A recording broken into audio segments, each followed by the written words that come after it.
Despite influence, the CFR elites have yet to see a fully empowered UN. While UN activity began to compile a track record, critical books, film showings, and radio broadcast Americans about the dangers of an empowered UN.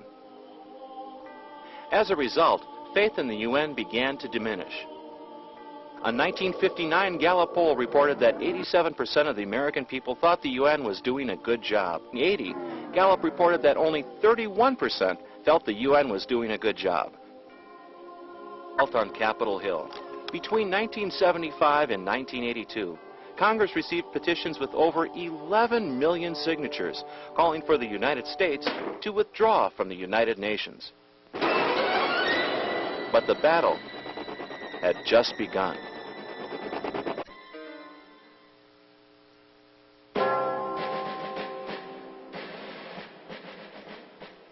The top planners behind the globalist drive did not underestimate the resistance they would face.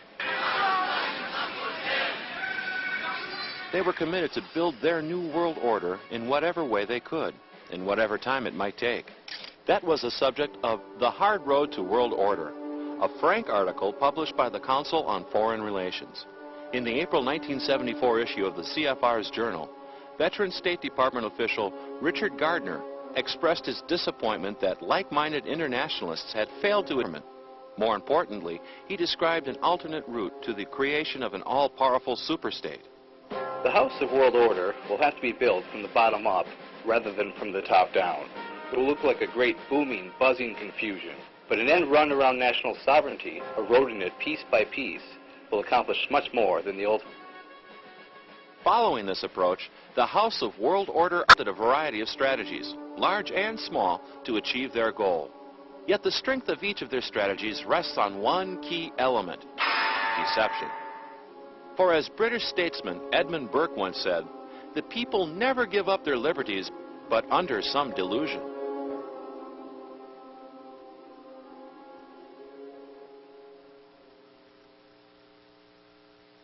In order to pave the way for national governments to surrender any political power to the UN, globalists need more than just a plausible pretext such as solving a crisis.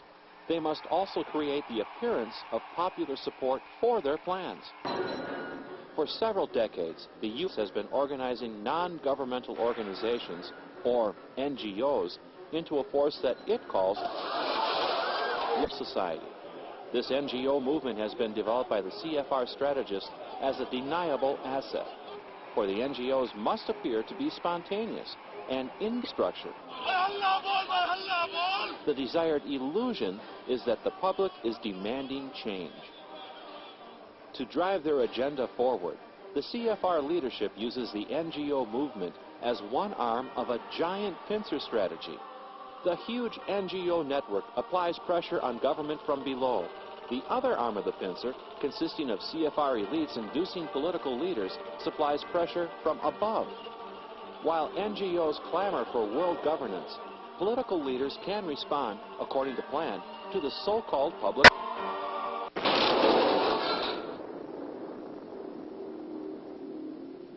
And the transfer of more power to the UN is achieved when the is employed with a variety of pretexts.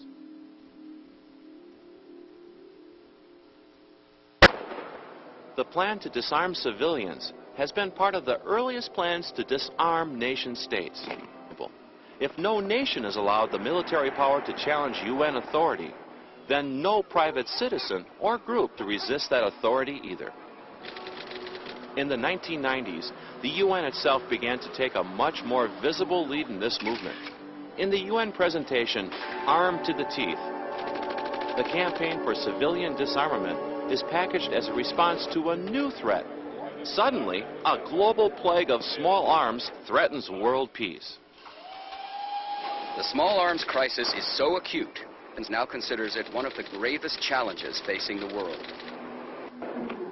The UN demonizes the widespread availability of guns as the cause of tragedy and death and makes an extreme claim. It's not lawbreakers and terrorist movements that are the problem. It's the gun itself. Small arms are like uninvited guests who won't leave. Once they take over a country, they are virtually impossible to get rid of. For small arms are not fussy about the company they keep. They can murder indiscriminately, men and women, young and old, rich and poor. This UN propaganda aims to persuade viewers that they will be better off, safer, if they allow government to take away their means to defend themselves.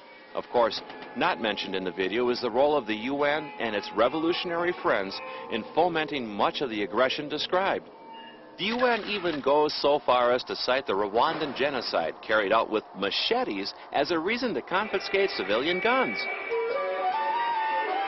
800,000 men, women, and children were murdered. A United Nations special rapporteur saw the disaster approaching. He warned the international community that if the arms were not collected immediately, the result would be catastrophic. In many of these instances, this horrendous slaughter could have been prevented if the civilian population had not been disarmed. Generating below, the NGO network also plays a critical role in the push for civilian. The Armed to the Teeth video contains a classic example of the pincer strategy at work.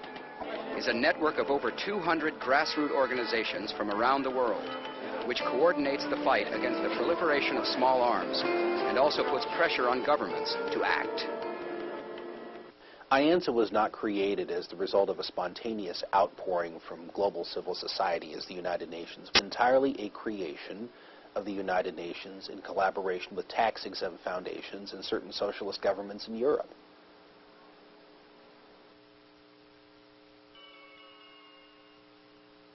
Revolutionary strategists have long recognized that a crisis can facilitate a major change in political arrangements.